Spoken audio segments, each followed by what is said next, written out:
Günde dedik ki 30 bin bandında yemek dağıtıyoruz. Gıda yardımlarında bulunuyoruz. We zijn nog steeds bezig met de maaltijden die we geven. 30.000 per dag, per persoon, zoals ik net had aangegeven. En daarbij zijn er ook qua families uitdelingen die er worden gedaan. Kun je ook de rate zeggen?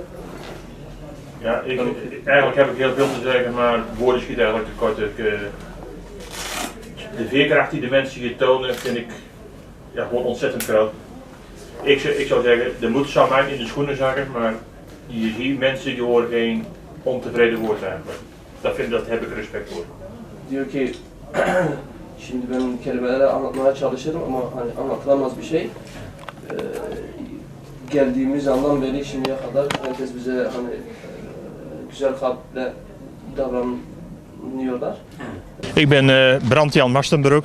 Ik kom uit Nederland, Holland. En wij zijn hier gewoon puur om de solidariteit te tonen aan de mensheid hier zo. Want wat hier is gebeurd, nogmaals, dat is met geen pen te beschrijven. Buradaki olanları gördükten sonra hiç açıklayamaz bir duruma gelmiş. Bizi karşılayan millet yani bayağı bir sevinmiş.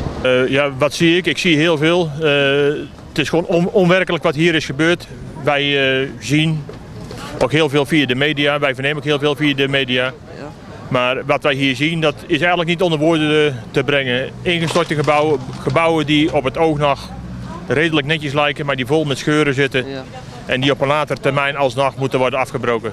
Wat vind jij van de plicht die de mensen hier verrichten? Net als die organisaties, Umut Kervan, Yetimeli, Ihwabran. Wat vind jij ervan?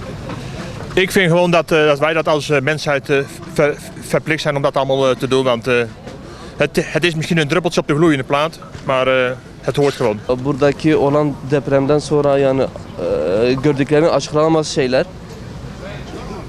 Buradaki yardımları yani bizim bütün insanlığın yapılması gerekli olduğunu düşünüyor. Ta Hollanda'dan geldiği için kendisi de bir damla yardım etmek istedi. Ik hoop dat als ik hier over een jaar of 2 jaar weer zou komen, dat het er heel anders uitziet.